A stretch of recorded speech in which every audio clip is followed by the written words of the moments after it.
Excuse me, this is Ritesh from SHG क्या कर लेते हैं क्विक कि क्या क्या प्रोसेस है हमारा। जस्ट एक इंस्ट्रक्शन मुझे देना था जो पार्टिसिपेंट्स थे सर। मैं SHG बिहार से स्टेट कैपेसिटी बिल्डिंग मैनेजर बोल रहा हूँ। पार्टिसिपेंट्स को एक इंस्ट्रक्शन देना था कि क्वेश्चंस जो भी होंगे आज के सेशन में वो इस पर्टिकुलर ट्रेनिंग से रिलेटेड ही क्वेश्चंस आप लोग कीजिए। अगर आप लोग का कोई भी ग्रीवांसेस है उसको आप लोग या तो मेल से या फिर जो स्प्रेडशीट डाला गया है उसमें अपना दर्ज करिए। हाँ, स्प्रेडशीट में डालना बेहतर है। CPD, ACO, SHA ऑलरेडी आप लोग जानते हो, फिर भी एक बार मैं रिकैप करूंगा। Portability policy exclusions, just for recap, LAMA DAMA cases, referrals, latest guidelines जो हमने अभी जस्ट रिलीज किए हैं वो क्या है, कोपेमेंट का फीचर क्या होता है, एरोनियस क्लेम्स का नया फ्लो क्या है, मैक्स CRC के flow and updates in the TMS2। जो सबसे इंपॉर्टेंट है कि कई सारे पिछले 2-3 महीने में हमने बहुत सारे चेंजेस किए हैं TMS में, वो चेंजेस क्या है। सो पॉलिसी एक्सक्लूजन में very first point is hospitalization का exclusion from the hospitalization coverage. हो आउट पेशेंट हम नहीं लेते हैं, all of you know out patient का ट्रीटमेंट, बिकॉज जो PMJ में है सिर्फ सेकेंडरी एंड टर्शियरी केयर होता है, आउट पेशेंट हम इंक्लूडेड नहीं है। And only for evaluation and diagnostic purpose के लिए जो आप हॉस्पिटलाइजेशन करते हैं that is also not included. Second is persistent vegetative states, that means जहाँ की ट्रीटमेंट में कोई रिस्पॉन्स नहीं आ रहा है, कोई चेंजेस नहीं है, बस हॉस्पिटल अपने फायदे के लिए पेशेंट को एडमिट कर रखा है, ऐसे केसेस को भी हम एक्सक्लूड करते हैं। Third is exclusions for circumcision, already you aware of कि 2 साल से जो circumcision for the children less than 2 years of age shall be excluded. Dental treatment we don't cover. Next is cosmetic surgeries not covered in the PMJ, and exclusion for the assisted reproductive techniques, all the in vitro fertilization and surrogacy and all these are not covered. Next is immunization के अंदर national immunization program के अंदर सारे covered होते हैं, but we cover for the dog bite and snake bite. Modes of implementation, we know we have three types of mode: insurance, trust and hybrid. And Bihar is on, I think, trust mode. So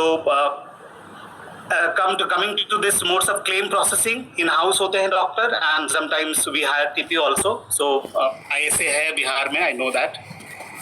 Next is, this is a flow, एक बार बता देता हूँ फिर भी मैं। एक PMM first of all एक beneficiary approach करता है हॉस्पिटल, वहाँ हमारे PMM है, Pradhanmantri Jan Mitra, they help them to all the awareness regarding the PMJ, and then the case moves to the counter for MEDCO जो है, मेडको अपनी सारी चीज़ें प्रियॉथ डालता है, और डालने के बाद पेशेंट को रजिस्टर करता है। रजिस्टर करने के बाद ही can raise for the preauth. And यहाँ एक चीज़ मैं बताना चाहूँगा कि रजिस्ट्रेशन के टाइम पे बायो ऑथेंटिकेशन मैंडेटरी है। Okay, so that 3 types of bio authentication हम कर सकते हैं, फेस कर सकते हैं, आइरिस कर सकते हैं और फिंगर से। नेक्स्ट उसके बाद ट्रीटमेंट शुरू हो जाता है। ट्रीटमेंट होने के बाद पेशेंट डिस्चार्ज पे आता है। डिस्चार्ज पे भी हमारा मैंडेटरी बायो ऑथेंटिकेशन चाहिए होता है। And we have observe that कि बहुत सारे हॉस्पिटल्स जो है सिर्फ MS लॉगिन पे काम कर रहा है। Recently we have a data जहाँ पे MS लॉगिन ही उनके पास है और मेडिको लॉगिन नहीं है। सो मैं कहूँगा वैसे हॉस्पिटल जिनके पास MS लॉगिन है और मेडिको लॉगिन नहीं है, प्लीज़ जल्दी से अपना बनवा लीजिए, क्योंकि MS लॉगिन का जो पर्पज है वो normal day to day claim submission और प्री-ऑथराइज नहीं है। MS लॉगिन इसलिए दिया गया है किसी पर्टिकुलर केस में यदि किसी वजह से बायो ऑथेंटिकेशन नहीं हो रहा है तो MS को वो पावर होता है कि वो जस्टिफाई करके उस केस को बायो ऑथेंटिकेशन को बाईपास कर सकता है। But bypass mechanism is just for the emergency purpose, वहाँ की बेनिफिशियरी को प्रॉब्लम ना हो। बट कुछ हॉस्पिटल्स वी आर नोटिसिंग जो रूटीनली यही कर रहा है। So we are very soon going to observe those things and findings, and हम SHA को भेजेंगे, ऐसे हॉस्पिटल को पेनलाइज करेंगे। सो मेडिको लॉगिन से ही काम होना चाहिए। MS लॉगिन का जो पर्पज है वो पर्पज के लिए ही MS लॉगिन यूज होना चाहिए, that is just to sensitise you. Next हम आगे बढ़ते हैं कि क्लेम पेशेंट घर चला जाता है, क्लेम सबमिशन होता है। क्लेम सबमिशन आप करते हैं, फिर वो उसके बाद CPD CX, then CPD, and then MSc, CRC ऐसे क्लेम फ्लो करता है, फिर SEO, SHA payment. So this is the flow. Hope all you know. फिर भी मैंने बात दोबारा से बताया. नेक्स्ट आते हैं, ये दो तीन टर्म्स हैं बहुत important. Auto approval, manual approval, force approval and auto adjudication. बिल्कुल newly launched this auto adjudication terminology अभी आया है, जो अभी डॉक्टर असद बता रहे थे आपको. तो ऑटो अप्रूव मतलब वो पैकेजेस हमारे 1961 पैकेजेस हैं, जो 1961 में से लगभग 99 पैकेज ऐसे हैं, अदर देन डे वन जो पैकेज होता है फर्स्ट डे एडमिशन वाले मेडिकल के, उसको छोड़कर 99 ऐसे पैकेजेस हैं. जैसे ही आप सिस्टम में डालते हैं तो सिस्टम उसको अप्रूव कर देता है, यानी उसमें प्री ऑथ जो है, प्री ऑथ प्रोसेसिंग डॉक्टर के पास नहीं जाता, सिस्टम से अप्रूवल होता है. So those packages are auto approve package. Okay. And manual approval है जो पैकेजेस अदर देन 99 सॉरी, तो मैनुअली वो पीपीडी के पास अप्रूवल के लिए जाता है. Third one is force approval, जिसकी हम अभी बात कर रहे थे. यदि कोई प्री ऑथ डॉक्टर 6 घंटे तक उसको अटेंड नहीं करता है तो वो फोर्स अप्रूवल होता है. मैं एसएचए टीम से ये बोलूंगा कि सर इसको बहुत क्लोजली मॉनिटर कीजिए, क्योंकि फोर्स अप्रूवल हमारा जो है बहुत ज्यादा हो रहा है. मैं स्पेशली बिहार को नहीं बोल रहा हूँ, अदर स्टेट्स भी है जहाँ पे ये ज्यादा है. फोर्स अप्रूवल यदि होता है तो सिंपल सी बात है, आपका पीपीडी काम नहीं कर रहा है. चूंकि हम अब 24 आवर्स काम कर रहे हैं और पीएमजे में 24/7 है, तो एसएचए का एक जो है आईएसए के एंड से availability of the pre auth doctors होना चाहिए 24/7. So that is SHA's call, and force approval नहीं होना चाहिए. सो हमने अभी रिसेंटली ऑब्जर्व किया कि फिर जो है फिर फोर्स अप्रूवल बहुत ज्यादा हो रहा है, क्योंकि पीपीडी ध्यान ही नहीं देता. उनको पता है हम सिस्टम पे नहीं भी काम करें तो 6 घंटे बाद तो अप्रूव हो ही जाना है. बट एक मैं बता रहा हूँ कि अभी एसएलए में हम उसको चेंज करेंगे और फोर्स अप्रूवल पे बहुत हेवी पेनाल्टी हम डालेंगे एसएचए.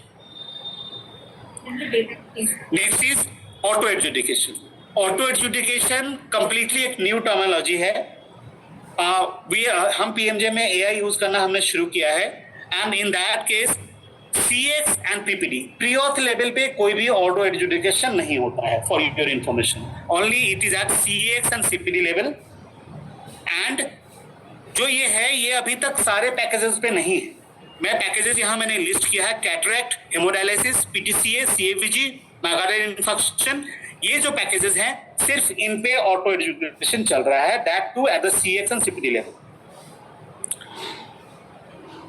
एंड इसमें एक चीज और है, सिर्फ क्वेरी और अप्रूवल के लिए हम यूज करें, रिजेक्शन के लिए हम ऑटो अप्रूवल को, ऑटो एडजुडिकेशन को यूज नहीं कर रहे हैं. So this are the basics जो ऑटो एडजुडिकेशन का मैंने बता दिया. जो होता क्या है, सिस्टम एआई चेक करती है डॉक्यूमेंटेशन, और यदि उसको लगता है कि उसमें डॉक्यूमेंट्स की कमी है as per mandatory guideline sorry STG, तो उस डॉक्यूमेंट्स की क्वेरी लग जाती है सिस्टम से. हॉस्पिटल के पास वो क्वेरी जाता है, आप उसको रिप्लाई कीजिए और उसके बाद वो प्रोसेस हो जाता है. यदि आप रिप्लाई नहीं करते हैं तो जो टैट है वो फॉलो होता है. Okay. Same is for the approval also. जो आपने प्रॉपर डॉक्यूमेंट सब अपलोड कर दिए हैं तो सिस्टम से अप्रूव हो जाएगा. ये जो पैकेजेस हैं जिनका मैंने नाम लिया, ये सारे पैकेजेस उससे अप्रूव हो जाता है बाय सिस्टम इटसेल्फ. तो उसमें कहीं से भी मैनुअल सीपीडी के अप्रूवल की जरूरत नहीं पड़ती है. नेक्स्ट इज कि ये जो ऑटो एडजुडिकेशन प्रोसेस धीरे धीरे हम और भी पैकेजेस को ऐड करेंगे, और बेसिक्स यही है कि अभी सीएक्स एंड सीपीडी लेवल पे ही ये एप्लीकेबल है. Okay. That's about the auto adjudication. Next हम आते हैं कि अभी रिसेंटली हमने सिस्टम एनहांसमेंट्स क्या क्या किए हैं, जिसमें सबसे इंपॉर्टेंट है डायलिसिस. सो हमने डायलिसिस में चेंजेस क्या किए. डायलिसिस में सिंपल चेंज है कि पहले जो एक्यूट हेमोडायलिसिस था एंड क्रॉनिक, दो है पैकेज. इसमें जो पैकेज एक्यूट एंड क्रॉनिक है उसमें एक्यूट सिंगल साइकिल होता है, एंड क्रॉनिक में we are allowing up to 6. तो ये 6 पैकेजेस जो जैसे ही आप सिस्टम पे डालते हैं तो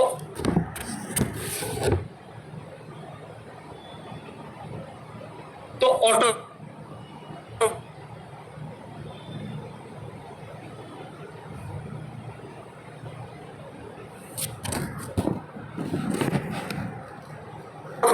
पहले क्या था, ये मैनुअली अप्रूव होता था। तो ऑथेंटिकेशन डिस्चार्ज के टाइम पूरे साइकिल के टाइम में भी बायोऑथेंटिकेशन मैंडेटरी है। सपोज किसी को एक साइकिल लेना है तो उसको 3 बार बायोऑथेंटिकेशन करना होगा, पहले रजिस्ट्रेशन के टाइम पे, फिर डायलिसिस के टाइम पे, फिर डिस्चार्ज के टाइम पे, जो कि नॉर्मली हॉस्पिटल्स मिस कर रहे हैं। तो आपको हर साइकिल पे एक बायोऑथेंटिकेशन एंड रजिस्ट्रेशन एंड डिस्चार्ज, ये तो कॉमन है फॉर ऑल। तो यहाँ क्या करना है कि अच्छा बायोऑथेंटिकेशन कब होगा, सेम डे। पहले था कुछ हमने घंटे लगाए थे, उससे बहुत ज्यादा इश्यूज हो रहा था, तो हमने उसको सारा सिंप्लीफाई किया। आज यदि आज के डेट में 29 तारीख है और आज किसी का डायलिसिस हो रहा है, तो आज यदि हॉस्पिटल वो विजिट कर रहा है तो पहले उसको अपना क्लेम सबमिट करना होगा, यानी प्री-ऑथ सबमिट करना होगा रजिस्ट्रेशन के बाद, जो कि बायोऑथेंटिकेशन लगेगा, और फिर डायलिसिस के टाइम में भी उसको बायोऑथेंटिकेशन लगाना होगा, एंड देन डिस्चार्ज के टाइम पे भी लगाना होगा। यदि किसी ने 6 साइकिल लिया है, यदि बिहार में 6 साइकिल, डॉक्टर अरशद से बिहार में कितने साइकिल अलाउड है at a time?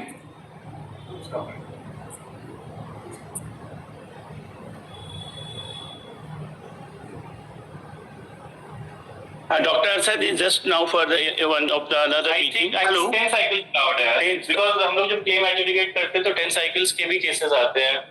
So SHC से कोई है? Yes. नहीं देखिए, SHC भी है। yes, 10 cycles allowed, क्योंकि 10 cycles के भी कितने cases cycle आते हैं. Yes. हेमोडायलिसिस कितने cycle at a time allowed है?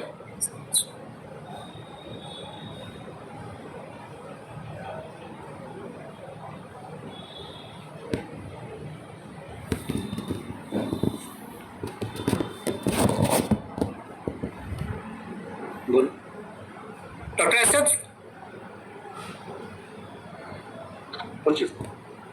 डॉक्टर अरशद की जगह doctor, hello myself doctor Akash. Haemodialysis के 6 साइकिल्स ही हैं यहाँ पर भी। कुछ केसेस हम लोग देखते हैं कि जो 10 साइकिल्स भी अप्रूव रहते हैं इन अ सिंगल केस। नहीं, बट अभी तो हमने लिमिट लगा दिया 6 का। 6 साइकिल्स है, तो ये पहले हम एडजुडिकेट करते थे तो 10 साइकिल्स भी आते थे, अभी 6 साइकिल्स ही आते हैं। ठीक है ओके एट ए टाइम, ठीक है, यही इन्फॉर्मेशन मुझे चाहिए था। तो एट ए टाइम जो है अभी 6 साइकिल ले सकता है पेशेंट के रिक्वायरमेंट के हिसाब से, ठीक है। तो यदि किसी ने 6 साइकिल लिया है तो उसको कितना टोटल 6 और 2 8 उसमें बायोऑथेंटिकेशन चाहिए होगा, जो कि हॉस्पिटल्स मिस कर रहे हैं, जिनकी वजह से अब हो क्या रहा है, यदि आपने बायोऑथेंटिकेशन मिस किया है तो उस बायो साइकिल का आपको पैसे नहीं मिलेगा, चाहे आप कुछ भी कर लो। So hospital has to be very careful for the bioauthentication for the dialysis cases. और दूसरी बात इसमें एक चीज और बता दो, बायोऑथेंटिकेशन को एग्जेम्प्ट करने का कोई तरीका नहीं है। आप MS लॉगिन से भी इसको एग्जेम्प्ट नहीं कर सकते। आप कुछ भी बोलो, बायोऑथेंटिकेशन यदि नहीं है तो उस साइकिल का पैसा आपको नहीं मिलेगा, बाद में आप कितना भी कुछ बोलो। Simple, as simple is that. इसमें कोई इफ एंड बट नहीं है। कोई ग्रीवेंस करिए, कुछ कीजिए, CGRMS पे डालिए, कहीं पे भी ये नहीं होगा, क्योंकि हमने वो रूल्स बना रखा है, इम्प्लीमेंट कर दिया। एक नेक्स्ट आते हैं, नेक्स्ट की जो पेरिटोनियल डायलिसिस है। पेरिटोनियल डायलिसिस में पहले क्या था कि हर बार अप्रूवल लेना पड़ता था, उसको हमने थोड़ा सिंप्लीफाई किया। आप 15 दिन का एट ए टाइम अप्रूवल आपको मिल जाएगा। और तो 15 दिन में कितने बैग्स लगेंगे? एक दिन का 3 एवरेजली मेडिकल साइंस जो कहती है, और जो यूटिलाइजेशन पैटर्न है उसमें 3 बैग एक पेशेंट को डेली चाहिए होता है। तो हमने एक दिन में 3 अलाउ किया फॉर 15 डेज, तो इट इज 45 पर बैग हॉस्पिटल देगा, और घर पे जाकर पेशेंट अपना पेरिटोनियल डायलिसिस कंप्लीट करेगा। एक बायोऑथेंटिकेशन लगेगा apart from registration and discharge. फिर 15 डेज बाद दोबारा वो पेशेंट हॉस्पिटल आएगा, फिर से वो प्रोसेस रिपीट करेगा, और अपना फिर से 45 बैग कलेक्ट कर सकता है, घर पे जाके पेरिटोनियल डायलिसिस कर सकता है। So here the thing is कि ये ऑटो अप्रूवल नहीं है, जबकि हमने एक्यूट एंड क्रॉनिक डायलिसिस में हमने ऑटो अप्रूवल कर दिया है, but for peritoneal dialysis manual approval to be taken. So this is all about the new changes of the bioauthentication and the dialysis. Is there any question on that? एक करके unmute कीजिए, जो भी question है जिस hospital का, you can ask. Please raise your hands and do ask.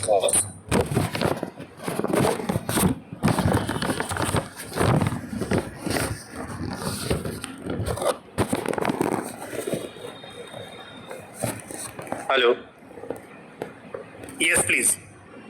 Sir ये कि जैसे ये पूछ रहा था कि अगर किसी पेशेंट को अगर सर्जरी नीडेड है पैकेज में ही, तो विदाउट अप्रूवल उनको अप्रूवल आने से पहले सर्जरी की जा सकती है ना सर? हाँ, अप्रूवल तो 6 घंटे है, यदि उससे पहले बहुत इंपॉर्टेंट हो तो आप कर सकते हैं। तो सर बल्कि मतलब आज एक्चुअली सर एक बात बोलनी थी, जैसे एक पेशेंट यहाँ पे हमारे यहाँ भी आए हैं, ठीक है, तो उनका सर्जरी करना था। सर मैंने एक चीज बोला था कि मैं जो सेशन बताऊंगा उससे रिलेटेड क्वेश्चन होना चाहिए, आप ये लास्ट में पूछिएगा प्लीज। अभी डायलिसिस से रिलेटेड कोई क्वेरी है आपका? No sir. हाँ, तो then wait for your turn. Okay sir. Dialysis से रिलेटेड कोई भी क्वेरी हो किसी भी हॉस्पिटल का, ऐसे जगह एनीबॉडी का नाम।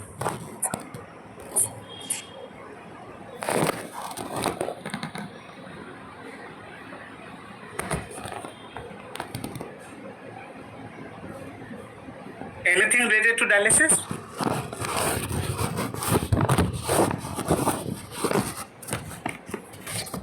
Hello sir. Yes Yes, sir, शुभकामनाएं yes, हॉस्पिटल सर गया। बताइए। सर एक्चुअली सर पोर्टल के इशू के वजह से, सर्वर इशू के वजह से सर 23 तारीख को मैंने 23 तारीख से लेके जितने भी 23 तारीख 22 तारीख जितने भी डायलिसिस पेशेंट का किया मैंने, सारे का पीरियड वगैरह किया, रजिस्ट्रेशन किया, बायोथेंटिकेशन लिया मैंने। उसके बाद जब मैं क्लेम सबमिट कर रहा हूँ सर, तो वो अमाउंट मेरा 0 हो जा रहा है सर। अमाउंट क्योंकि आपने ऑथेंटिकेशन लिया नहीं है। नहीं सर, मैंने लिया है सर। नहीं, ऐसा सर नहीं। ये प्रॉब्लम यदि कैप्चर होता है तो वो दिखाता है। सर सर्वर इशू के वजह से ये प्रॉब्लम क्रिएट हुआ है सर। आप जब सर्वर इशू की वजह से होगा तो सारे हॉस्पिटल्स का होगा, आपका ही तो नहीं होगा सर पर्टिकुलर। 3-4 हॉस्पिटल और है सर, उनका भी हुआ है। मैंने मैम को ठीक है, कंप्लेंट। आप उसमें आप पूरा इशू लिखकर आप एसएचए को आप भेजिए। यदि वो जस्टिफाइड होगा, सर्वर के इशू की वजह से होगा, आपने लिया है, that has to be proved.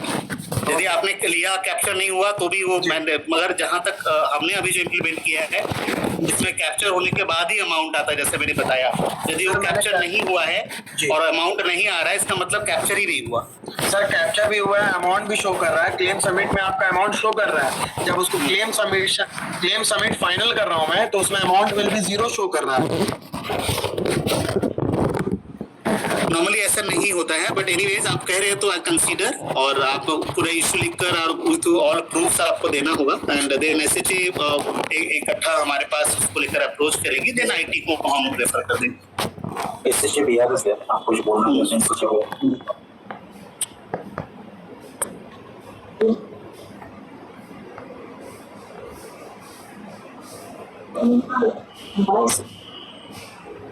तो मेरी इससे तो झटका होता है, ये बहुत जाएगी। Any more query? समझ नहीं hello hello. Yes please. Sir मैं क्रिप्स हॉस्पिटल मधुबनी बिहार से बात कर रहा हूँ। हेलो। सर मेरी जो क्वेरी है कि सर मैं डायलिसिस में जो है ना सर, सारा कुछ सही होता है सर, बट इसमें सर मुझे ये समझ में आता है कि मेरा जो केस जो रिजेक्ट होता है सर, एक्चुअली प्री डायलिसिस जब स्टार्ट हम करते उस समय का फोटो, बट जो डायलिसिस हो जा रहा है पूरा, तो डिस्चार्ज का फोटो वो विच जियो टैग में डाल रहा हूँ, बट फिर भी मेरे पास आ रहा है सर कि रीसबमिशन के लिए कि STC guideline not document uploaded, और ये बोल के सर रिजेक्ट भी हो जा रहा है sir. SHA Bihar will answer this. बोल रहे हैं आप कौन से हॉस्पिटल से बोल रहे हैं? मैं क्रिप्स हॉस्पिटल मधुबनी से। अभी हमने बोला था कि कोई भी क्वेश्चन आप वो पूछेंगे जो इस ट्रेनिंग से रिलेटेड होगा। अगर आपका कोई ग्रीवांस है तो आप हमारे ईमेल पे या फिर अपने हमारे डीपीसी वहां पे हैं, उनको संपर्क करिए, उनके माध्यम से हमें मेल भिजवाइए यहाँ स्टेट ऑफिस में। यहाँ पे क्वेश्चन जो भी आप करिएगा बस ट्रेनिंग से रिलेटेड क्वेरीज होनी चाहिए। बाकी आपके जो भी ग्रीवांसेस हैं आप मेल के थ्रू अपने डीपीसी को बोलिए, वो भेज देंगे। सर ये मुझे एसटीसी गाइडलाइन के लिए सर मुझे जैसे जानना है कि ये डायलिसिस का क्या है, तो उसको मुझे कैसे पता चलेगा सर? अभी एक और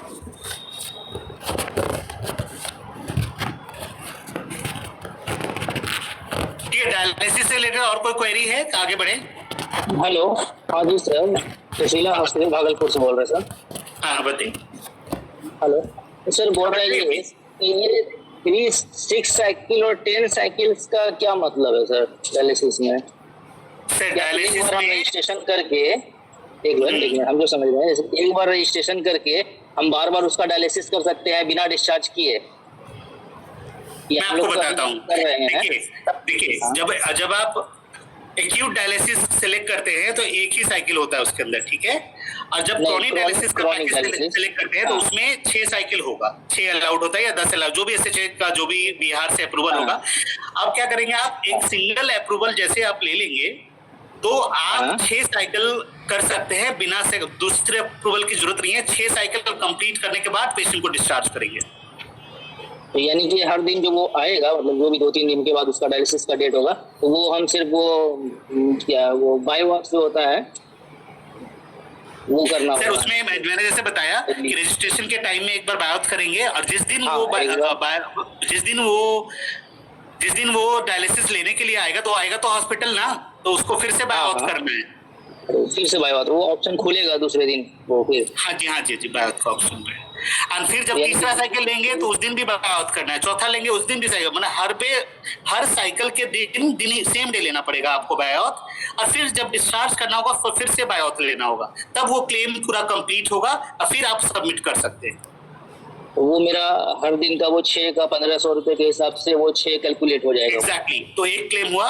अब जो क्लेम टोटल आएगा वो पूरे अमाउंट का होगा। यदि कोई बायोप्स आपने मिस कर दिया है तो अमाउंट आपका माइनस हो जाएगा। तो अभी जैसे हम लोग कर रहे हैं तो डेली डिस्चार्ज करते हैं, डेली का फोटो डालते हैं डिस्चार्ज का भी, तो वो करना जरूरी नहीं है? देखिए उसमें हमने उसको ईज का हर दिन अप्रूवल लेना, तो उससे अच्छा है कि आप इकट्ठा ले लीजिए, आपको सुविधा हो जाएगी। हर दिन किस लिए प्री-ऑथ लेना आप? वो तो हम तो ये क्रॉनिक डायलिसिस में ही करते हैं, वो तो ऑटो अप्रूव हो जाता है तुरंत।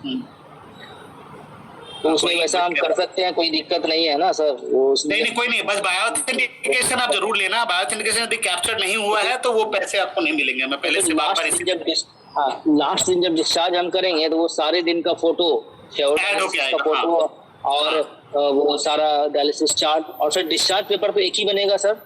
हाँ डिस्चार्ज पेपर जो बनेगा बस उसमें साइकिल का मेंशन रहेगा, सारा डिटेल्स, किस दिन क्या साइकिल लिया और साइकिल पे वो जो मान लीजिए उस दिन का आपको यदि क्रेटिनिन और यूरिया आपने लिया हुआ वो सब डाल दीजिए प्रॉपर। और डिस्चार्ज के टाइम पे आप पूरा डिटेल डालिए किस दिन कौन सा साइकिल हुआ और उस दिन के हर दिन के अलग अलग फोटोग्राफ वहाँ पे अटैच कर दीजिए, हो गया बस कंप्लीट। एसटीजी में भी यही लिखा हुआ है।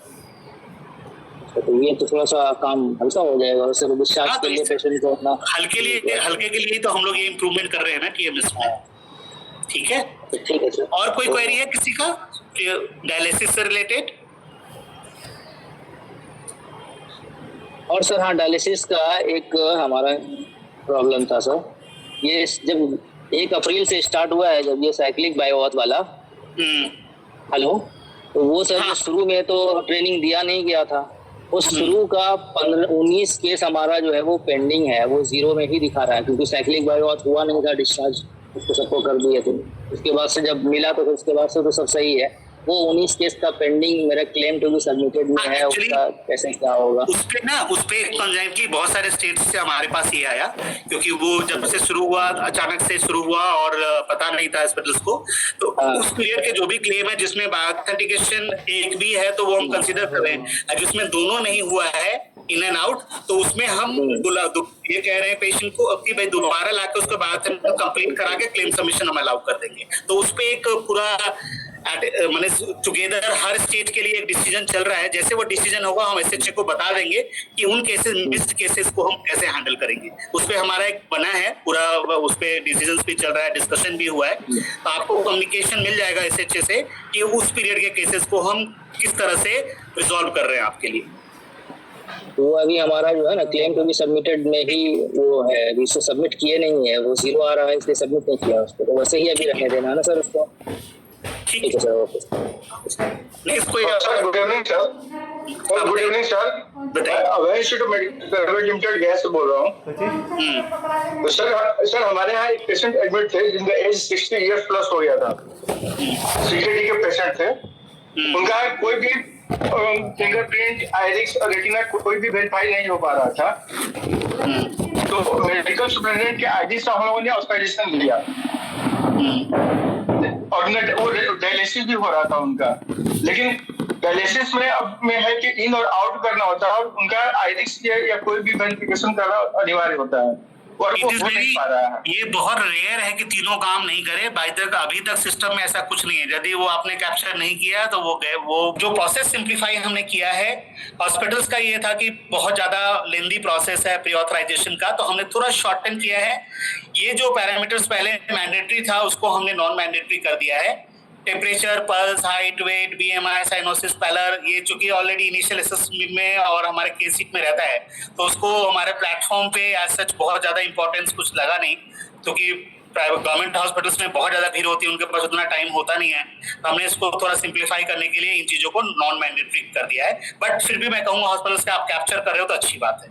सो हमने फील्ड को हटाया नहीं है, मैंडेटरी से नॉन मैंडेटरी कर दिया है ये सारे फील्ड्स। नेक्स्ट चीज के अब जो पोर्टेबिलिटी के जितने भी क्लेम्स हैं वो प्रायोरिटाइज हो गए हैं। यानी यदि कोई इमरजेंसी सिलेक्ट करता है पोर्टेबिलिटी का केस तो वो सबसे ऊपर जाता है। इमरजेंसी इंट्रास्टेट है तो वो उसके बाद जाएगा। प्लान पोर्टेबिलिटी है तो उसके बाद जाता है, और प्लान इंट्रास्टेट है तो उसके बाद जाता है। तो ये सीक्वेंसिंग है। जैसे ही आप प्रियोथ डालते हैं सिस्टम से ऑटोमेटिकली वो अप्रूवल के लिए ऊपर की तरफ चला जाता है। सो हमने ये प्रायोरिटाइजेशन लगा दिया है this category of cases. Portability में ये हमने सुना था या बहुत सारे रिपोर्ट हो रहे थे कि पोर्टेबिलिटी केसेस को नेग्लेक्ट किया जा रहा है, तो हमने क्योंकि पोर्टेबिलिटी के केसेस में भी वो तो हमारे बेनिफिशियरी है, मान लो बिहार के पेशेंट हैं, तो ऐसा करना ठीक नहीं है, बोल के हमने ये थोड़ा सा प्रायोरिटाइज कर। नेक्स्ट आते हैं कि आप पहले क्या था कि आप जो बहुत सारे हॉस्पिटल्स जानबूझकर अनप्लान्ड केसेस को इमरजेंसी के अंदर, प्लान्ड केसेस को इमरजेंसी के अंदर डाल देते थे और उनको लगता था, उनको ये पता था कि इमरजेंसी केसेस पहले होते हैं। तो अभी हमने ये मैंडेटरी कर दिया है कि यदि आप इमरजेंसी सिलेक्ट करते हैं तो emergency certificate issued by the treating doctor stamp के साथ लेटर हेड पे, और इनिशियल असेसमेंट सीट और ट्रीटमेंट सीट ये आपको मैंडेटरी अपलोड करना ही पड़ेगा। Then only you can justify your emergency. और जो हॉस्पिटल्स ऐसा नहीं करता है तो SHA will get in touch with them कि भाई आप इस तरह से मत कीजिए, जो मैंडेटरी चीजें हैं उसको करना है। एंड दैट टू कि ये नहीं कि अब इंटेंशनली चीजों को कर रहे हैं, ये प्रूवन होना चाहिए कि हाँ सच में वो इमरजेंसी केस था। नेक्स्ट हम आते हैं कि पहले क्या था कि जैसे क्वेरी वेरिएशन हमने देखा, जो क्वेरी होता था CPD PPDN से, वो अदर का ऑप्शन था, वो अपने मर्जी से कुछ भी क्वेरी लिखकर डाल देते थे। हमने क्या किया, अभी टेम्पलेट्स डाल दिया है। वी हैव ट्राइड कि ज्यादातर चीजें इसके अंदर कवर कर जाती हैं, फिर भी यदि वो कवर नहीं होता तो अदर का ऑप्शन है। सो मेरा रिक्वेस्ट है SHA से और पेयर जितने भी हैं, suppose CPD PPD CRC MSc की जो क्वेरी आप डालते हैं, और तो वो क्वेरी स्टैंडर्डाइज्ड फॉर्म जो हमारा फॉर्मेट है वहां से आप सेलेक्ट करें, ना कि आप अदर के ऑप्शन लिख दीजिए। पहले अदर में क्या था कि आप कुछ भी 2 लाइन A लिख दिया, बिंदी डाल दिया, तो अभी हमने उसको लिमिट ये कर दिया कि अदर के ऑप्शन भी, अदर के अंदर भी आपको वर्ड्स लिखने पड़ेंगे तभी वो सबमिट हो। सेम प्री-ऑथ रिजेक्शन का भी स्टैंडर्ड फॉर्मेट है। ज्यादातर रिजेक्शन जिस वजह से होता है वो हमने यहाँ डाल दिया है। अदर का ऑप्शन फिर भी आपको लगता है कि इसमें वो मैच नहीं कर रहा है तो प्री-ऑथ रिजेक्शन का आप अलग से अदर के अंदर डाल के देंगे। बट एक रिक्वेस्ट है कि डिटेल में डालिए ताकि हॉस्पिटल को पता चले कि रिजेक्शन क्यों हुआ है, and they can justify there जो बेनिफिशियरी है उसको जस्टिफाई करे, ठीक है, ताकि उनके लिए इजी हो जाए कि हाँ क्यों मेरा केस रिजेक्ट। क्योंकि PMJ में ज्यादातर चीज हम कवर्ड होता है एक्सक्लूजन के अलावा, तो रिजेक्शन के चांसेस बहुत कम होते हैं प्री-ऑथ रिजेक्शन की। तो ये standard query and rejection drop down हमने डाले। नेक्स्ट ये आपको क्लेम्स के अंदर मिलेगा। क्लेम्स के अंदर पहले क्या था कि हमने कैटेगराइज किया है कि क्लेम्स के जो क्वेरी के टाइप है वो इसी के अंदर फॉल करता है। क्लिनिकल डॉक्यूमेंट या तो चाहिए होता है, या नॉन क्लिनिकल डॉक्यूमेंट चाहिए होता है, या फोटोग्राफ चाहिए होता है, या आइडेंटिफिकेशन कुछ चाहिए होता है, एंड इन्वेस्टिगेशन चाहिए होता है। तो मेजर कंपोनेंट को हमने सेक्शन वाइज कर दिया है ऐसे कि clinical documents, non clinical documents, photographs, identification and investigation. आप आराम से 1 और मोर रीजन सेलेक्ट कीजिए और सिलेक्ट करके आप SHA को पुश करना है इस चीज को, और CPD PPD जो भी यहाँ ऐसे से हैं कि आप प्लीज इस ड्रॉप डाउन से सिलेक्ट कीजिए। यदि इन केस ऐसा लिस्टेड नहीं है तो ही आप अदर में जाइए। Other we don't want, other नहीं चाहिए हमको, स्टैंडर्ड क्वेरी फॉर्मेट है, उसको आप सिलेक्ट कीजिए। यदि उसमें मैच नहीं कर रहा है, आप कुछ एक्स्ट्रा बताना चाहते हैं, then only you can go for the other option. So that is for the claims query. Next is claims rejection section. Rejection में भी beneficiary identification, clinical documents, non clinical, investigation, other reason. So ये सारी चीजें आपको मिल जाएगी TMS के अंदर, तो ये सिलेक्ट करके ही करना है। सो आप टाइम बचाने के लिए जल्दीबाजी में कुछ भी अपना टाइप कर दे रहे हैं, तो उससे हमको standardise pre authorise rejection and वो रीजन नहीं मिलता है। इसलिए please select this drop downs only. एक साथ आप 2 क्वेरी कर सकते हैं, मोर देन 2 क्वेरी हमने अलाउ नहीं किया है, फिर भी हम कोशिश करेंगे कि एक क्वेरी में हमारा काम चल जाए। नेक्स्ट इज एक फ्लो मैं दिखाना चाहता हूं। एमएससी सीआरसी को लेकर बहुत कंफ्यूजन है, सो एक बार मैं बता देता हूं कि कैसे काम करता है हमारा ये प्रोसेस। प्री ऑथ अप्रूवल होने के बाद क्लेम जो है सीपीडी के पास जाता है, एंड सीपीडी के पास जाने के बाद दे हैव 2 ऑप्शंस। 2 कैटेगरी में हम उसको कैटेगराइज कर रहे हैं कि क्या डिडक्शन सीपीडी ने जो किया है वो लेस देन 20% है या मोर देन 20% है या रिजेक्टेड है। यदि लेस देन 20% है तो उसका ऑल टुगेदर एक सेपरेट फ्लो है, ये जो मैं दिखा रहा हूँ। एंड यदि आपका मोर देन 20% डिडक्शन है तो उसका सेपरेट फ्लो है रिजेक्शन का। सो सबसे पहले मैं लेस देन 20% का डिडक्शन का डिस्कस करते हैं। लेस देन 20% सीपीडी ने डिडक्ट किया है, वो क्लेम आता है, जो अमाउंट है वो अप्रूव हुआ, एसीओ एसएचए से अप्रूव हो गया, बैंक पे चला गया, क्लेम पेड हो गया। अब उसके बाद वो केस जो है प्रोवाइडर के पास रहता है। प्रोवाइडर उस डिडक्शन से खुश नहीं है, वो चाहता है कि जो 30% मेरा डिडक्शन हुआ है 10% का या 5% का, वो गलत है, तो वो अपना रिव्यू रिक्वेस्ट रेज कर सकता है। एंड वो रिव्यू रिक्वेस्ट रेज करेगा 15 डेज के अंदर। यदि आपने 15 डेज के अंदर रिव्यू रिक्वेस्ट नहीं किया, 16वें दिन से आपको वो ऑप्शन नहीं मिलेगा। Only 15 days is the timeline. जब से वो केस आपको पास लैंड करता है आपके प्रोवाइडर एंड पे, तब से 15 डेज आपको मिलेगा वो रेज करने को, जिसको हम लोग एरोनियस भी बोलते थे पहले। अब ये जब जैसे आप रिव्यू रिक्वेस्ट करते हैं, रिव्यू रिक्वेस्ट करने के बाद वो क्लेम जो जाता है सीपीडी रिव्यू पे जाता है। ये नया फ्लो है, सबको जानना चाहिए सीपीडी रिव्यू। और सीपीडी रिव्यू जो है वो बकेट है, वो एसएचए के अंदर है। अब एसएचए का डिसीजन है कि जो सीपीडी रिव्यू है वो डॉक्टर वो खुद अपना रखेंगे या ना वो डॉक्टर आईएसए का होगा, ये एसएचए का डिसीजन है, क्योंकि उसका एडमिन एसएचए होगा, एडमिन अपने अंदर लॉगिन्स बन पाएंगे एंड वो केस। अच्छा, दूसरा जो कंडीशन ये है कि जो सीपीडी एसएच में उस क्लेम को मेन क्लेम को प्रोसेस करता है, फ्रंट लाइन वाले जो प्रोसेसर है वो प्रोसेसर्स नहीं होना चाहिए। So it should be apart from the front one processor. Hope it this is clear to the SHA. ये बिल्कुल नया फ्लो है। तो ये सीपीडी रिव्यू के पास जब जाता है, तो सीपीडी रिव्यू का हमने एक बकेट बनाया है और सीपीडी रिव्यू से वो केसेस क्लेम प्रोसेस होगा जो लेस देन 20% वाले केसेस हैं। एक बार मैं वापस स्लाइड पे जाता हूँ। ये सीपीडी रिव्यू के में मैंने सारी डिटेल्स लिख दिए हैं। सीपीडी रिव्यू का जो लॉगिन कैसे यूएमपी में बनाना है उसका स्क्रीनशॉट मैंने ये डाला है, क्या क्या उनको सेलेक्ट करना है एंड वो लॉगिन्स बन सकता है। यहाँ से लॉगिन बनने के बाद ये फ्लो है सीपीडी रिव्यू का। सीपीडी रिव्यू केस जो है कैसे फ्लो करता है टीएमएस में एंड दे कैन। तो जो रिमेनिंग अमाउंट था लेस देन 20% का, वो अमाउंट पे डिसीजन सीपीडी रिव्यूअर जो टीम है, जो डॉक्टर्स है, सीपीडी है, वो लेंगे। पहले क्या होता था, ये जो केसेस थे वो सारे के सारे सीआरसी में जाते थे, बट सीआरसी में वॉल्यूम बहुत ज्यादा हो जाता था और सीआरसी का इंटेंट कुछ अलग है, इसलिए हमने ये पूरा फ्लो डिफरेंट कर दिया है। नेक्स्ट हम लोग आ रहे हैं कि ये आप लेस देन 20% का कंसेप्ट आपको समझ में आ गया? Is it clear to all hospitals and SHA ISA? Yes. Yeah.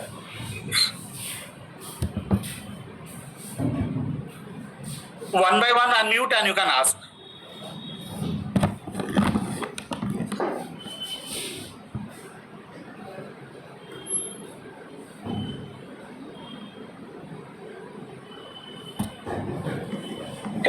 right, sir.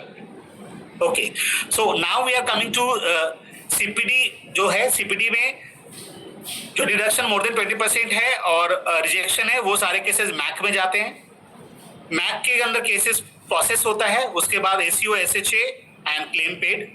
यदि उस डिडक्शन से खुश नहीं है CPD हॉस्पिटल्स, तो one time request, review request provider से फिर से हो सकता है, जैसा हमने CPD उधर देखा, एंड वो 15 दिन के अंदर होना चाहिए। 16वें दिन से it is not allowed in the system and it is suppose that whatever the decision is given you are happy with that and आपको उस पर कोई ऑब्जेक्शन नहीं है। So it's a kind of grievance. हम वन टाइम आपको chance दे रहे हैं कि भाई आप अपना रिव्यू के लिए डाल सकते हैं यदि आपको लगता है ऐसा कुछ, एंड वो जितने भी केसेस मोर देन 20% है और रिजेक्शन है, they all goes to CRC। So CRC में वो केस लैंड करता है। CRC के पास 21 डेज का टैट है। CRC 21 डेज के अंदर वो उस केसेस को प्रोसेस करता है और उनका वो फाइनल डिसीजन होता है उस क्लेम के ऊपर। जहां जहां क्लेम का ये साइकिल कंप्लीट हो रहा है, आपने देखो ग्रीन में मैंने लिख रखा है wallet replenishment and wallet replenishment. ये सारे पहले वॉलेट रिप्लेनिशमेंट नहीं थे।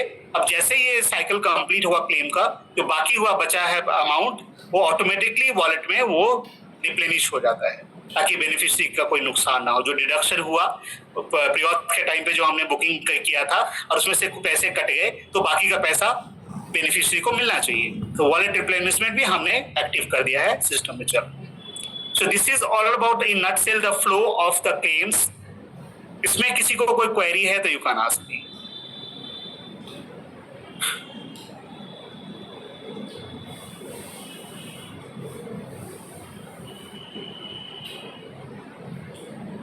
Sir, could you please share this PPT with SHA Bihar? Yeah, always. We will be always doing that. Yeah.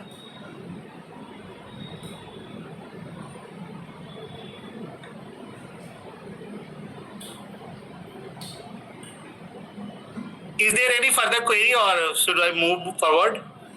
Please move. और कोई किसी की क्वेश्चन है किसी का इस बारे में, जो अभी आपको प्रेजेंटेशन दिखाई गई है उसके बारे में किसी का कोई क्वेरी है? Please raise your hands.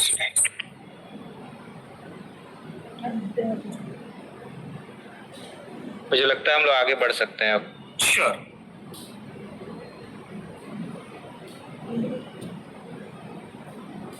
तो फोन मेरा फोन बज रहा है। Next we are coming to the TAT, the most important part of this. Yes, you can ask. कौन है? Hello. Yes. Sir this is CSN eye hospital. Sir अभी जो आपने समझाया बहुत अच्छा है। मेरा बस एक छोटा सा क्वेरी था। सर हम लोगों का आई सेंटर है। सर केसेस जो हमारे ये कैंसिल हो गए हैं, उसमें सर कोई एक अलग जवाब बना के देना है किसी तर्ज का, या उसमें रिस्पांस हम लोग किस तरह से सबमिट कर सकते हैं फिर से रिव्यू के लिए? सर ये जो अभी हमने आपको सिस्टम दिखाया है, ये सारे के सारे जिस दिन से हमने इम्प्लीमेंट किया उसके बाद के केसेस हैं। उससे पहले का केसेस का जो पहले का रूल्स था वही लागू। हमने कब से इसको इम्प्लीमेंट किया है, SHA को हमने एक मेल किया है एंड मेल करने के बाद उस दिन से जो केसेस लॉ आ रहे हैं उस पे ये एप्लीकेबल है। उससे पहले के केसेस पे पुराने गाइडलाइंस जो थे वही एप्लीकेबल। ठीक सर, क्लियर है। नेक्स्ट मैं मूव कर रहा हूं for the next claim stat. Claim stat में मैं बताऊंगा कि आपको अब जब हमारे पोर्टल पे आप जाते हैं, जहां आपकी डॉक्टर निशु ने आपको दिखाया था कि किस तरह से हम एक्सेस करते हैं डॉक्यूमेंट को, वहीं पे क्लेम्स एजुकेशन का पार्ट है एंड वहां पे जैसे आप क्लेम एजुकेशन पे क्लिक करते हैं तो आपको दिख जाता है क्लेम्स नया वाला जो गाइडलाइन हमने अपलोड किया हुआ है। तो जिसको भी गाइडलाइन चाहिए क्लेम्स का नया, वो वहां से डाउनलोड कर सकते हैं। सेम लिंक पे है और सेम वेबसाइट पे आप पीएम जब nsa.gov.in पे, और वहां पे जाके आप रिपोजिटरी या रिपोजिटरी के अंदर डॉक्यूमेंट सेक्शन में जाके क्लेम एजुकेशन डालेंगे तो आ जाएगा। यहाँ पे मैं एक बताऊंगा, उसमें आपको पुराने भी 18/9/2020 और पुराने आपको बहुत सारे गाइडलाइंस मिलेंगे या फिर OMs मिलेंगे। वो सारे OMs अब इनवैलिड हो गए हैं। अब हमने नया OM बना दिया है और तो उस दिन जिस दिन से हमने 1 जून से ये हमने भेजा है सबको 1 जून से, उस दिन से नए OM टैट का जो नया OM है वो इम्प्लीमेंटेड है। पुराने सारे OM को आप भूल जाइए, वो अब इम्प्लीमेंटेड होगा पुराने केसेस पे, हमारे नए केसेस पे इम्प्लीमेंट नहीं होगा। ये क्लैरिटी। एंड सेकेंड इज कि पहला जो टैट है pre auth initiation after patient registration. पहले क्या होता था, पेशेंट को रजिस्टर कर लिए, भूल गए, पेशेंट मान लीजिए चला जाता है, वो पड़ा हुआ रजिस्ट्रेशन, और अगले हॉस्पिटल में जब आप एडमिट करने जाते थे तो वहां पे वो हॉस्पिटल बोलता था कि आप तो कहीं और रजिस्टर है, पहले उसको कैंसिल करा के आइए। तो ये प्रॉब्लम होता था। उसको रिजॉल्व करने के लिए हमने क्या कर दिया कि यदि 48 आवर्स के अंदर पेशेंट को आपने रजिस्टर किया है एंड आपने 48 आवर्स के अंदर यदि उसको आपने प्री ऑथ रेज नहीं किया तो आपका वो रजिस्ट्रेशन कैंसिल हो जाएगा। इसका मतलब है कि 24 घंटे के बाद, 48 घंटे के बाद के अंदर आपको प्री ऑथ रेज करना पड़ेगा रजिस्ट्रेशन के बाद। यदि आपने उसको नहीं किया तो रजिस्ट्रेशन ऑटोमेटिकली कैंसिल हो जाएगा और नया रजिस्ट्रेशन दोबारा करना होगा। ठीक है। और 24 घंटे के बाद एक रिमाइंडर आता है, जब आप लोग देख रहे होंगे, जब आप हॉस्पिटल में लॉगिन करते हैं मेडको, तो मेडको लॉगिन करते ही एक पॉपअप बॉक्स आता है और उस बॉक्स में सारे जितने भी आपके ओवर टैट जा रहे हैं, डिफरेंट सेक्शन हमने बना दिया है। जैसे आप उस पर आप क्लिक करते हैं कि मेरे कौन कौन से केसेस हैं 24 घंटे के अंदर हो गया है और अभी तक हमने इसको प्री ऑथ रेज नहीं किया है, जैसे आप सब क्लिक करेंगे वो पर्टिकुलर केसेस आपको दिखने लगेगा और उस केस को आप कर सकते हैं। तो ये एक एज ए रिमाइंडर पॉपअप डाला गया है ताकि आप अलग से एसएमएस भेजना और हर 5 मिनट में आपको एसएमएस मिलेगा, आप उतना पढ़ोगे भी नहीं। इसलिए हमने सिस्टम में ही जो भी लॉगिन करता है सबको वो पॉपअप दिखता है कि उन केसेस पे आपको प्रायोरिटी पे एक्शन लेना है। It's a kind of reminder to all users. So next हम आ रहे कि TAT for the pre authorisation request. Pre authorisation request के लिए जो टैट है वो 6 घंटे है, बट मुझे लगता है कि स्टेट्स एंड जो है आईएसएस वो इसको समझते हैं कि ये टैट है। ये टैट नहीं है, ये प्री ऑथराइजेशन आपको बहुत जल्दी देना है, विद इन मिनट्स देना है, आपको घंटों में देना है। 6 घंटे के लिए इंतजार नहीं करना है। ये इसके लिए किया गया है कि इन केस कोई ऐसे काम नहीं करता है, प्री ऑथराइजेशन वाले बैठे हुए हैं, सोए हुए हैं, तो हमारे बेनिफिशियरी को ट्रीटमेंट तो चाहिए, तो सिस्टम से हमने उसको फोर्स अप्रूवल कर दिया। बस फोर्स अप्रूवल का नुकसान क्या है वो आपको समझना पड़ेगा। As a SHA it has to be monitored on daily basis and मुझे तो लगता है कि फोर्स अप्रूवल होना ही नहीं चाहिए। इसका मतलब है कि आईएसए काम नहीं कर रहा है और एक फोर्स अप्रूवल यदि 1-2% से ज्यादा है, इसका मतलब है कि हमको अलर्ट होना चाहिए, आईएसए को भी एंड प्री ऑथ डॉक्टर्स को भी स्पेशली, और आईएसए को पे एसएचए से बहुत मोटा पेनल्टी लगाना चाहिए ये फोर्स अप्रूवल पे, क्योंकि फोर्स अप्रूवल हम नहीं चाहते हैं। आप सोचिए इसका आपने जो भी डाला वो अप्रूव हो गया तो कहीं ना कहीं वो अप्रूवल की लायबिलिटी एसएचए पे चली जाती है। तो बेटर ये है कि हम उसको मॉनिटर। यस डॉक्टर संतोष, 1 मिनट रोकेंगे आपको। डॉक्टर सर बोल रहे हैं इधर। ये क्वेश्चन U100 पे मेरा है। सपोज कीजिए कि ये 24/7 है प्री ऑथराइजेशन, ठीक है। रात के 3 बजे कोई हॉस्पिटल प्री ऑथ किया और मेरा पीपीडी भी ऑनलाइन रहता है, वो 4:15 पे कर दिया।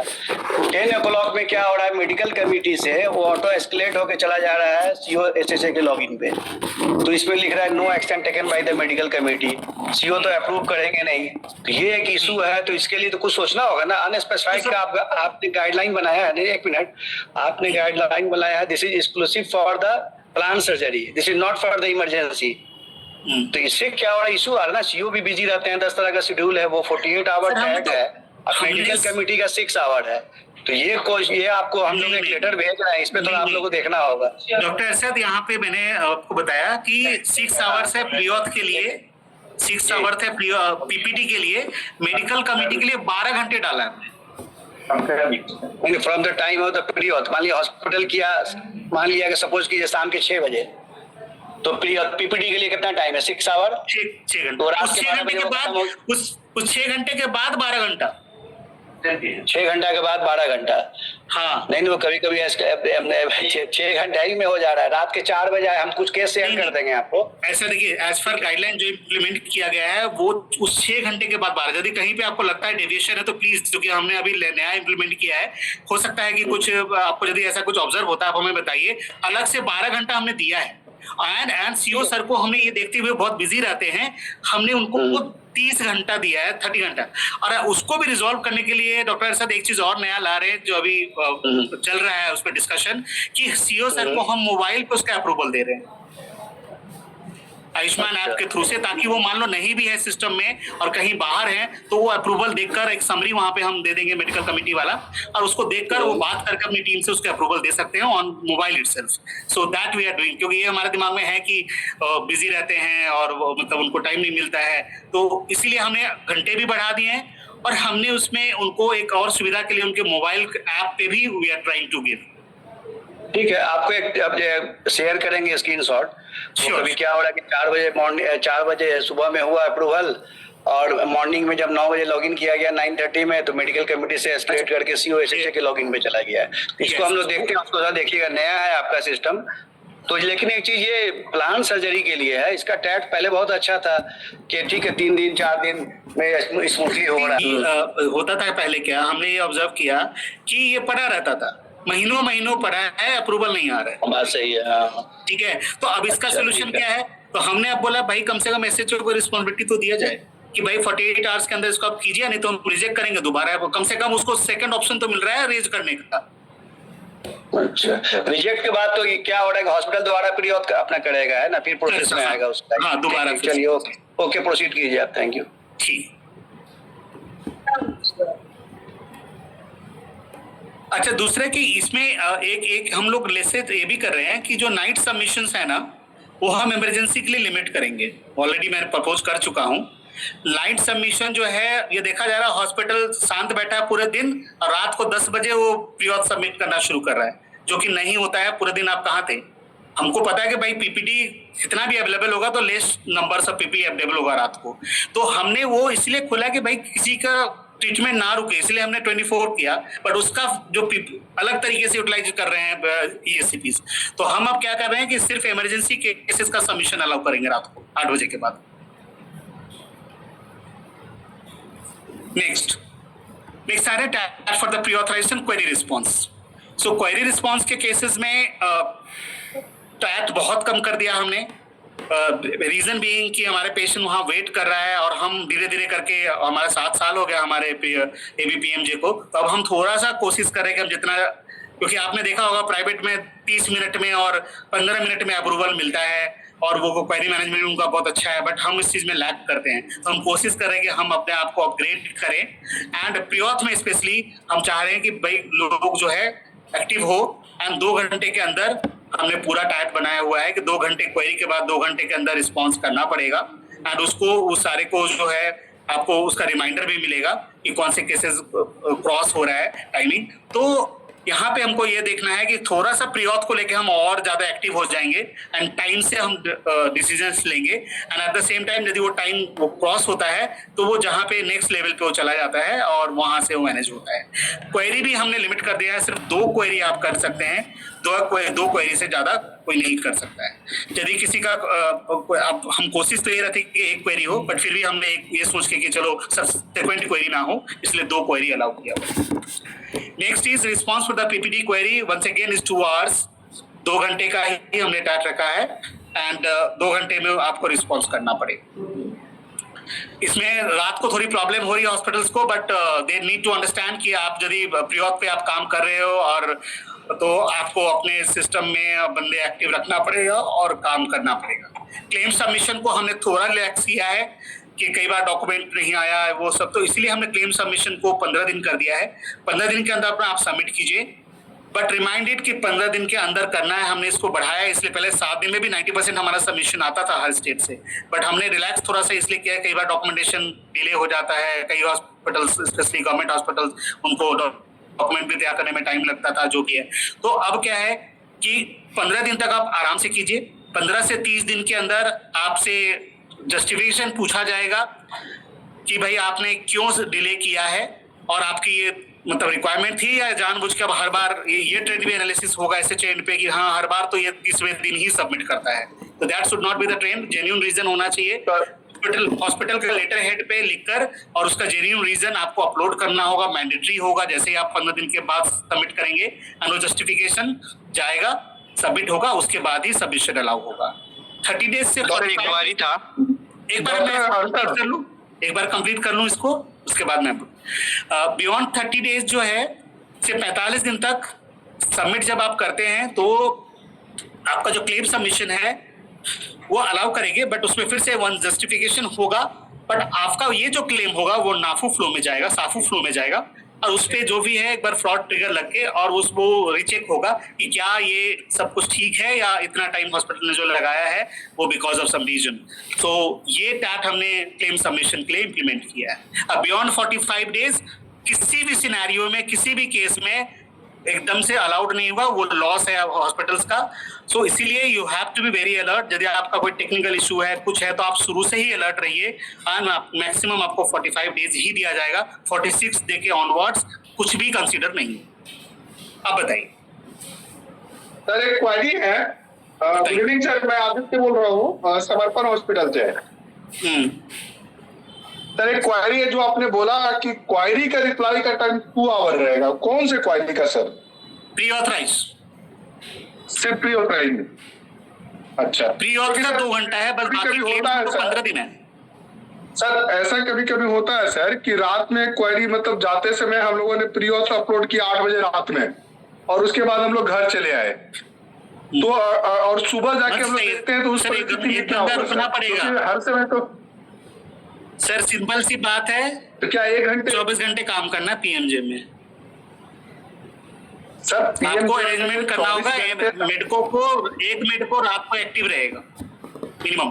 तब एक और इम्पोर्टेंट चीज है सर कि वो जो हम लोग का पोर्टल है वो आधे घंटे 40 मिनट में बंद हो जाता है, तो कैसे रात भर तो हम लोग को लॉग इन करते ही रहना होगा? बंद हो जाता है किसमें? लॉगिन टाइम सर थोड़ा बढ़ा दिया जाए सर। बंद तो नहीं होता, एक्सटेंड होता है। नहीं सर, एक्सटेंड होता है, 2 बार आप एक्सटेंड कर सकते हैं, तीसरा एक्सटेंड नहीं हो पाता है सर, फिर वो बंद हो जाता है ऑटोमेटिकली। नहीं, मुझे तो नहीं। डॉक्टर ऐसा है क्या कुछ SHA? कंटिन्यू चल रहा SHA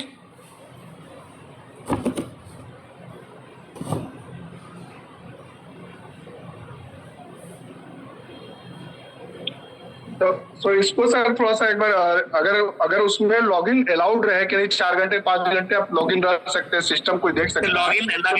लॉगिन करने में कितना टाइम लगता है दोबारा? करना नहीं सर, करना ठीक है सर, वो कर करके हम लोग को चेक करना होगा, लेकिन नाइट में दिक्कत है, दिन में तो दिक्कत नहीं होता है। और नाइट में लॉगिन नहीं होता? नहीं, नाइट में थोड़ा दिक्कत होता है स्टाफ लोग को सर कि बार बार लॉगिन करना, बट दिन में कोई दिक्कत नहीं है। 45 वैसे जहां तक मुझे पता है कि ऐसा कुछ नहीं एक्सटेंड होता है, फिर भी मैं पता कर लेता हूँ। एंड क्या उसमें कुछ कर सकते हैं, मैं आईटी के साथ डिस्कस करता हूँ। ठीक है सर। सर मेरा एक क्वेरी था। Sir I am audible sir? Yes you are audible. Regarding query sir, जैसे आपने बोला एक केस पे 2 क्वेरी है। अब कोई एक केस है उसमें पहले एक क्वेरी आता है सेम पर्सन के द्वारा, फिर उसको जब हम उसको जब उसका आंसर देते हैं तो फिर नेक्स्ट क्वेरी सेम पर्सन के से आता है, तो ये लगता है जो जस्टिफाइबल है? ये तो प्रोसेसिंग का पार्ट है ना, ये जस्टिफिकेशन तो देखिए एक बार में नहीं सब कुछ चाहिए। एक बार में सेम पर्सन उसको चेक कर रहा है, सेम पर्सन उसको क्वेरी हमको दे रहा है, एक साथ 2 क्वेरी मिल सकता है, लेकिन जब एक क्वेरी आप सबमिट करते हैं फिर दूसरा क्वेरी आता है। वैसे केसेस को सर आप SHA को एस्केलेट कीजिए, SHA will look into it. कोई प्रोसेसर ऐसा कर रहा है। मैं बता रहा हूँ, मैं माँ गंगा हॉस्पिटल सुपौल से बोल रहा हूँ।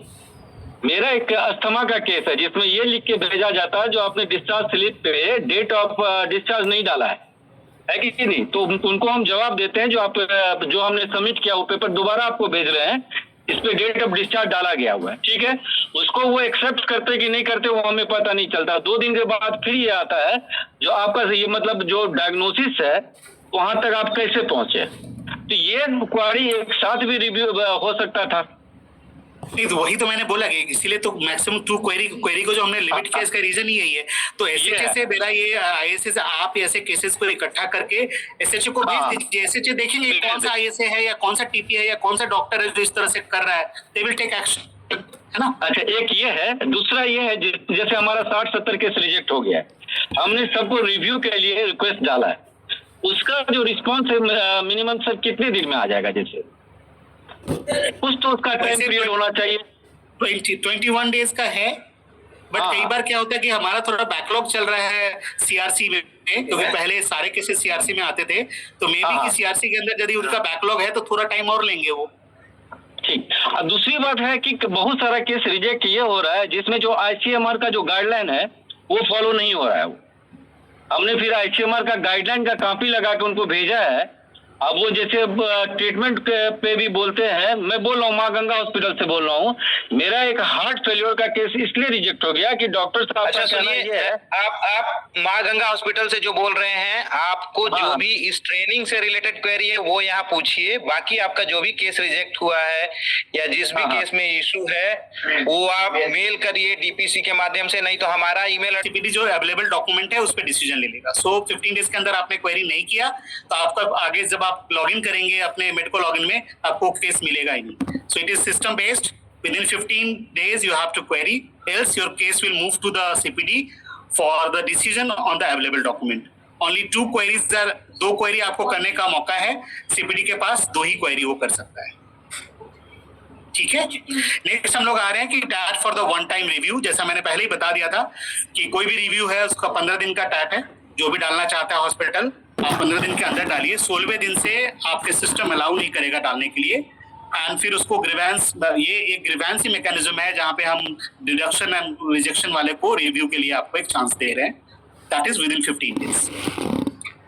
नेक्स्ट जैसा मैंने बताया कि सीआरसी के पास जो है मैक्सिमम टाइम जो 21 दिन का है, 21 दिन के अंदर वो क्लेम को प्रोसेस करते हैं। बट चूंकि पुराना बैकलॉग है तो अभी थोड़ा सा जो है वो टाइम लगेगा स्ट्रीमलाइन करने में चीज़ों को। तो मे बी कि अभी हो सकता है कि सीआरसी के अंदर केस है तो थोड़ा टाइम लेके प्रोसेस हो। बट वेरी सून हम देखेंगे कि हम 21 दिन में ही केस आपका प्रोसेस हो जा रहा है। बट जो सीपीडी के अंदर रिव्यू के लिए केसेस गया हुआ है उसको 15 दिन का टाइमलाइन है। सो ये लेटेस्ट अपडेट्स जितने थे वो मैंने आपको एक्सप्लेन कर दिया। अब कुछ भी क्वेरी है रिलेटेड टू दिस जो मैंने एक्सप्लेन किया अब तक पूरे सेशन में क्लेम से रिलेटेड आप पूछ सकते हैं मुझसे।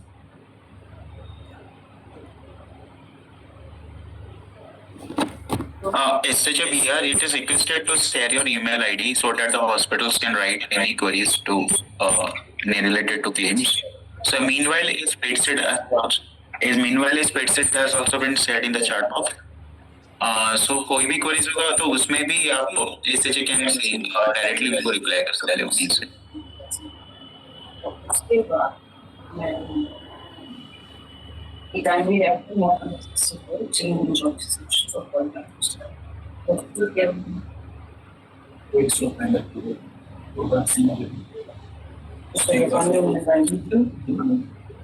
Especially for CPD and players. Hello, for SHA एक इंफॉर्मेशन और मिस हो गया, मैं आपको बता देता हूँ कि जो सीआरसी था, सीआरसी के अंदर कुछ नए चेंजेस हमने किए हैं। पहले सीआरसी के अंदर फर्स्ट ऑफ ऑल जो केसेस थे वो सारे आते थे, जितने भी less than 20%, more than 20% rejected, but now it is only limited to more than 20% rejected cases. Second, आपने देखा होगा कि सीआरसी के अंदर एक ड्रॉप डाउन आ रहा है जिसमें जनरल पूल हमने बोर्ड एक्सेस नाम दिया है। उसमें कोई भी केस आप नॉर्मल जिस तरह से एक प्रोसेस करते हैं, एट ए टाइम 1 केस आपको मिलता है, आप उस पर डिसीजन लेते हैं, वो डिसीजन आप ले सकते हैं। आपको ऐसा लगता है कि नहीं मेरे पास स्पेशलिस्ट डॉक्टर है जो कार्डियोलॉजी करेगा सिर्फ, तो स्पेशलिटी ड्रॉप डाउन है जहाँ पे ऑल 27 स्पेशलिटी है। जैसे आप उस स्पेशलिटी को सिलेक्ट कर देंगे तो सिर्फ आपके पास उस स्पेशलिटी के केसेस आना शुरू हो जाएगा। तो सीआरसी के अंदर ये फीचर हमने डाला है बिकॉज ये स्टेट से आ रहा था कि हम लोग को ऑप्शन दिया जाए। थर्ड है कि असाइन का फीचर है, एक केस दूसरे को असाइन किया जा सकता है। हेलो सर, एक बार कंप्लीट कर लीजिए फिर क्वेरी कीजिए। नेक्स्ट इज कि कैटेगरी वाइज सेपरेट बकेट हमने कर दिया है। सीआरसी के अंदर आप देखेंगे पहले एक ही बकेट था, अब 3 बकेट दिखेगा आपको।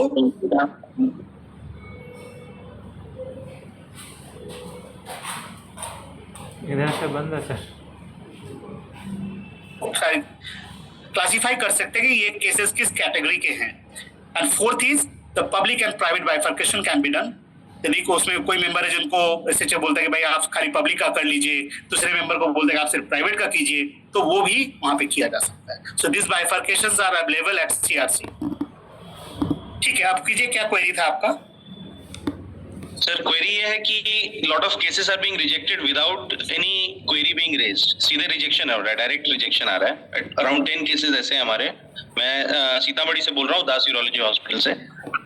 जैसा कि एसएचओ ने बोला है, आप प्लीज ईमेल भेज दीजिए through that channel, they will be handling this. ये आपका ग्रीवेंस है, वो लोग कर देंगे। वो स्क्रीनशॉट सर लगा करके भेजना है उसमें। हाँ, उन्होंने बोला है सारी डिटेल के साथ भेजिए। केस लॉग के अंदर आपने देखा है? हाँ, उसमें सर कोई क्वेरी आया ही नहीं है और सीधा रिजेक्शन आया है, और उसमें भी कोई मतलब कोई क्वेरी रेज नहीं है कि जिसका हम रिप्लाई करें। हमने सारे डॉक्यूमेंट्स फिर से जो चढ़ाए हुए फिर से हमने अपलोड करके भेज दिया उसको। ठीक है, वो उस तरह के केसेस एसएचओ को आप भेज दीजिए, एसएचओ विल हैंडल दिस। ठीक है, ठीक है। Any further query related to this training? हम चले ऊपर बैठे यहाँ पे, वही चलते हैं। SHA please share your email ID in the chat box. SHA email ID chat box में डाल दीजिए। दूसरी बात,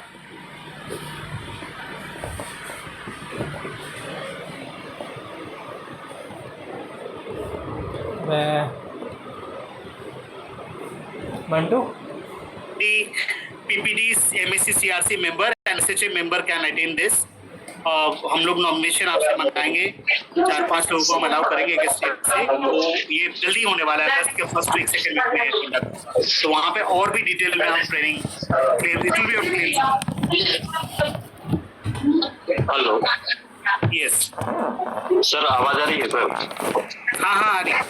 सर ये मैं Lord Buddha Kosi medical college Saharsa से बोल रहा हूँ सर। एक जो एडिशनल बॉक्सेस जो क्रिएट किए गए हैं सर, जिसमें क्वेरी से रिलेटेड या क्लेम से रिलेटेड सारा रहता है, केस उसमें रिफ्लेक्ट होता है, उसी में एक बॉक्स है सर क्लेम क्लोज्ड। उसमें करीब हमारा 84 केसेस जो है वो क्लेम क्लोज सेक्शन में सर चला गया है। तो उसके रिगार्डिंग सर हम लोगों ने लेटर भी दिया है, लेकिन वो रिवर्ट नहीं हो रहा है सर। वो परसेंटेज उसमें डायलिसिस के केसेस है सर, तो उसके लिए कैसे क्या करें? नहीं लगाया सर, बायो ऑथेंटिकेशन लगा हुआ है सर उसमें। सब कैसे क्लोज हो जाएगा? करीब 84 केसेस में सर। और अभी फिर जो 2-4 एसएचओ को भेज दीजिए, एसएचओ उसको एक बार ऑडिट करके देख लेगी क्या रीजन है, सर अकॉर्डिंगली उसका। Sir thank you sir.